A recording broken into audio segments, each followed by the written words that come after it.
So just a couple of days ago, there was a summit of Muslim nations, Arab nations, but other Muslim nations as well, in Doha, Qatar. And this was absolutely fascinating because you had traditional enemies like the Turks and the Iranians and the Egyptians and the Qataris. Let's remember, we've talked about this before on this channel, that the Saudis and the Egyptians and the Jordanians actually can't stand the Qataris, have had a hostile relationship with them in the past, but all of these Muslim nations got together in Qatar to condemn Israel for Israel's strikes in Doha. That made a lot of headlines last week. You remember when Israel was trying to take out the Hamas leadership in Doha, and there was universal condemnation. There was not even so much support coming out of the White House. The White House spoke negatively about what Israel was doing, and all of these Arab and Muslim leaders got together to condemn Israel and talk about what they were going to do about it. And I made note, I was listening to some of the speeches from the summit, and I noted that the Emir of Qatar, in his keynote address,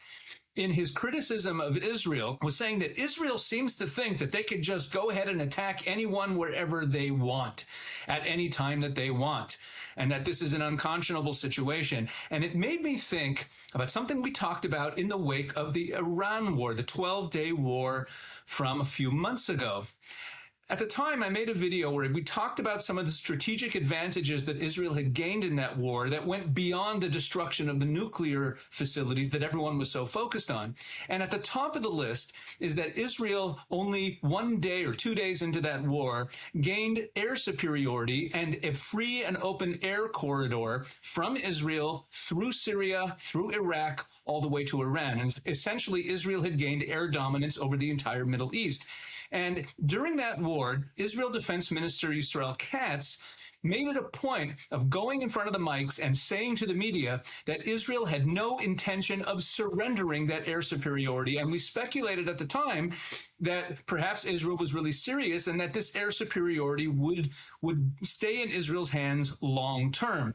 And I bring all this up because of another event that took place. About a week ago, under the radar, you probably did not hear about this, it barely made headlines, Israel carried out significant airstrikes deep in the heart of Syria, even in the central and northern part of Syria, in the Homs area, and they took out air defenses. This was not widely reported. Even in the news reports that you see online that Israel carried out airstrikes, it doesn't say what they were striking. But according to Netziv.net, a very well-sourced open source intelligence website out of Israel, the Israelis were hitting Turkish air defense installations, meaning Turkish anti-aircraft installations that were being installed in Syria. The Israelis took them out, and according to Netziv.net, the Turks basically put their tail between their legs and left Syria, I guess for now. So this made me think that maybe the Emir of Qatar is right. Maybe Israel does feel that they are going to strike whatever they have to take out their opponents. But and this summit took place just 1 day before Secretary of State Marco Rubio showed up in Qatar. So there's a lot happening in the Middle East. And to help us make sense of it all, it's my honor to be joined by Dr. David Wurmser. Dr. David Wurmser has served in senior roles in multiple administrations in Washington, and also has been a longtime scholar and expert in the Middle East in numerous think tanks. I'm not going to go through the whole resume, but Dr. Wurmser, you've been around the block and know the Middle East as well as anyone. Can you make sense of what's happening here? What are we to make of this Muslim or Arab summit in Qatar? Should Israel be worried about some of what's being said there? And how do we interpret these traditional foes getting into bed with each other and nobody talking about the damage that Israel did in Syria? Well, look, you've hit a lot of very important points and all very perceptive, especially the one about Syria. And essentially, Israel has drawn now a no threat to Israeli air superiority zone in southern Syria. And that's important because the ones who threaten Israeli aircraft in southern Syria aren't the Syrians, it's the Turks, which have no more right to be there than anybody else. And as a result, and they've expressed their hostility to Israel, and they've acted on their hostility to Israel, in fact. So really, Israel has every right at this point, as long as Syria maintains and insists on maintaining a state of war. Israel and the fact that Syria has over 80 years been one of the prime agents of attacking Israel under various regimes. It's been a consistent theme of Syrian policy, and it is also the policy of most factions that make up the current Syrian government, which say they will eventually march on Jerusalem.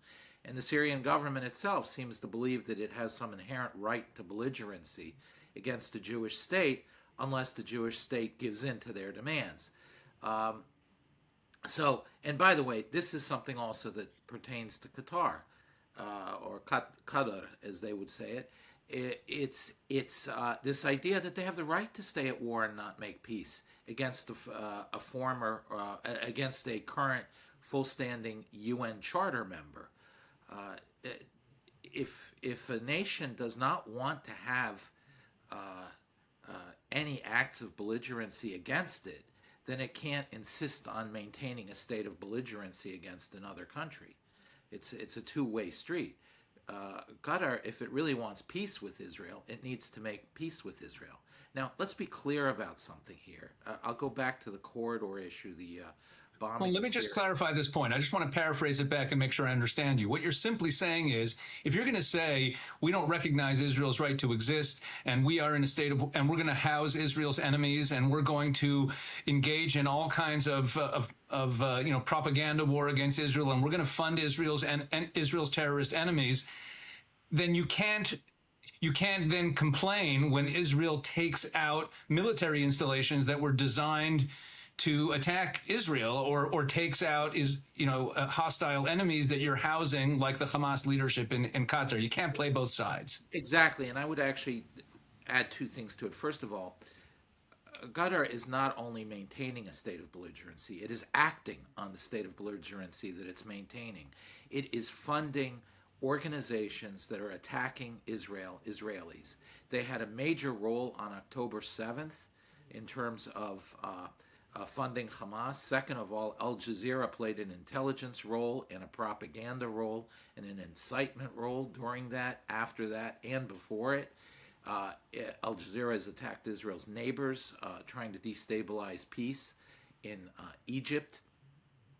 In general, Qatar has acted with extreme hostility to the state of Israel, while also trying to pretend to be a mediator, while also telling Hamas not to concede to the Israelis.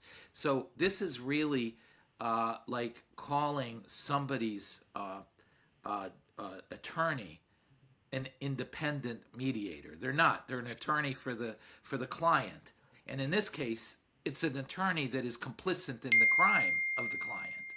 So first of all that. The second thing to clarify here is Israel studiously avoided striking any Qatari target.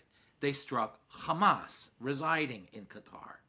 So there is a difference here. They're striking terrorists. That's a lot like the United States did not strike Pakistan to kill bin Laden. They struck bin Laden. It wasn't an attack on the nation of Pakistan.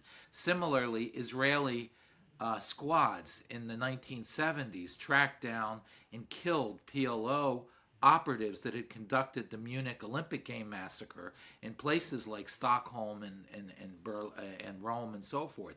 Israel was not attacking Rome or Italy or Sweden. It was attacking terrorists who were on that territory. Now, Qatar is even more complicit because they are helping, willfully protecting, encouraging, funding Hamas. So they're not innocent bystanders. And even so, the Israelis didn't attack Qatari targets. Second of all, the Qataris didn't seem to be upset a month earlier when Iran actually attacked Qatari targets. Iran was at the Doha Summit playing good friend, and Qatar welcomed them as a good friend, remembering that only a month earlier they had attacked not American targets or some other targets. They attacked Qatar and bases in Qatar. There were some Americans there, but these were not accurate attacks. They were trying to attack more broadly, sort of almost indiscriminately, Qatar in the general direction of American bases. So this is all very hypocritical. And the Doha Summit, I think, sort of exposed it, not only because of course, Qatar got its core allies, which are Turkey, Iran, to side with it, perhaps in a more meaningful way, which is worrisome. But in terms of the others, UAE and Saudi Arabia, there was an immense amount of verbal support, but nothing practical. And I think that they were trying to defuse it by giving in on the issue of substance, yelling as loud as they can at Israel, but essentially keeping it from having any meaningful, concrete action. Not so as much, I think, with some of the bilateral and trilateral meetings that Qatar had with some of the more dangerous and unsavory characters in the region, such as Fidan, who's the foreign minister of Turkey, and Arakci, who's the foreign minister of Iran. Now, to go back for a moment to Syria, as Syria maintains a state of war, not just belligerence, and as most of its government is made up by factions that insist they will march on Jerusalem and are informed by an ideology of conquest, of all an eradication of Israel, and even have elements in the government that are Hamas. Israel has every right to protect itself unless from Syria, as long as Syria insists on maintaining this state of character, which is at war with Israel. But Israel isn't even really hitting Syria all that much, other than in very limited defensive areas. And most important of those defensive areas is that the war with Iran is not over yet. Iran is in a very dangerous state and can reconstitute rather quickly, at least its air defense, which then stops Israel from having the freedom of the skies to both monitor and to deal with any movement back toward a more acute state of danger toward Israel, whether it be missiles or nuclear program. So Israel needs to maintain at this point the ability to restart the war with Iran and undo any threat that Iran poses to Israel at this point. And to do so, it needs to make sure that it can access Iran. Now, as long as Syria maintains a state of war with Israel, then it is fair game for Israel to use it as a corridor. It is legal for Israel to use it as a corridor to reach other enemies. And it is not legal necessarily. I mean, there's no basis for why Turkey has some special right to deploy anti-aircraft structures in southern Syria to threaten Israel and to threaten Israeli air activity going toward Iran. So I really don't see the problem here with Israel's actions. I would see a greater problem with letting Israel, boxing Israel in and letting these threats emerge. That will destabilize the region. So let me just sum up and ask one final question. So the strikes of Israel's strikes in Syria, which really, again, are fair game. This is a country that officially is still at war with Israel. There's never been a ceasefire between Israel and Syria, and therefore, if you're putting in anti-aircraft installations, it's fair game. We are at war, and so. Does this signal to you that Israel really does intend to maintain this air superiority in a long-term, even potentially permanent way? That's one question. And then on the Doha Summit, if it was all just bluster and there was no real concrete actions taken, I know there was some talk of an Arab NATO, which would never happen. They've never come to each other's aid in any conflict, and I wouldn't expect them to. The question then becomes, what was the point? And is it about posturing for the Americans and perhaps pressuring the Americans? In other words, what role does American messaging and policy play in everything that's going on here? Maybe even address what grade you would give the Trump administration in their current handling of things. Sure. Well, I think they see a bit of daylight between Israel and the United States on the issue of Qatar and the Gulf states and possibly even Egypt, and they will drive a truck through that small little hole if they can. Namely Israel's enemies. I think the UAE and Saudi Arabia would rather that hole go away and they don't have to worry about it. But Qatar, and again, this is emphasizing, Qatar is not only a threat to Israel and not only hostile and belligerent toward Israel, arguably it is belligerent toward Western civilization as a whole. It funds and helps and organizes these radical Islamism in Europe. It is funding anti-Semitism and anti-Semitic organizations, and frankly, organizations out to destabilize the United States. So this is a nation that, and by the way, it's quite proud of it internally in its own language. If you listen to its own rhetoric, it very much believes in destroying the West. They only say it in Arabic, not in English, because people are listening in English. But so Qatar is, and they also host all these Muslim Brotherhood leaders like Qaradawi and so forth, who are openly advocating the destruction of the West. So Qatar is playing a double game, but it really is a genuine believer in jihad and Islamic conquest of the West. And it is simply trying to dupe us into a false sense of security. So it is belligerent to us too. The light of day that is between the United States and Israel over Qatar, and perhaps even a little bit over Syria, is unfortunate. I give the administration very high grades overall in the Middle East. I think their support of Israel, I think how they've managed to wrench Saudi Arabia and the UAE away from their drift toward China, how they've put pressure on Syria, on Hezbollah in Lebanon and on Iran. These are all things that we see as great improvements over the Biden administration, and really almost any administration beforehand.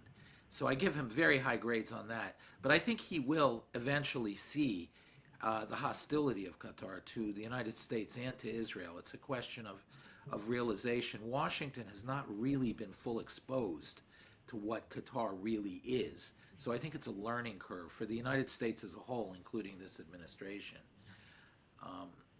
But in terms of the danger here, the real threat from Qatar is the internal threat to other Arab countries. They are instigating through Al Jazeera, through other things, the Muslim Brotherhood, instability in Saudi Arabia, even in the UAE and Bahrain. But an area which they have succeeded greatly in instigating instability, and I'm very afraid for the future on this, is Egypt. I think they have now created a condition in Egypt through their support, along with Turkey, the two great destabilizing countries in the region other than Iran.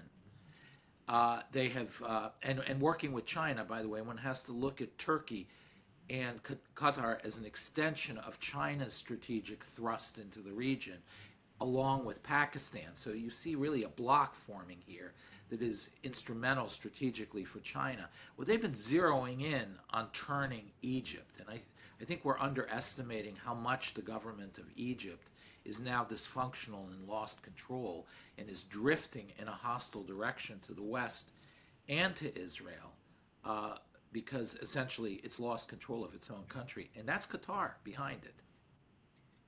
Well, Dr. Wormser, there's never a dull moment in the Middle East. And, thank you. I'm so grateful that we have you to help try to make sense of it. And we just have to remember that what is said in the Middle East does not matter nearly as much as how people actually behave. So I didn't expect there to be any real results from this summit. It's a whole lot of posturing and bluster. But your warning about Egypt is one that we really need to heed. Thank you so much for joining us.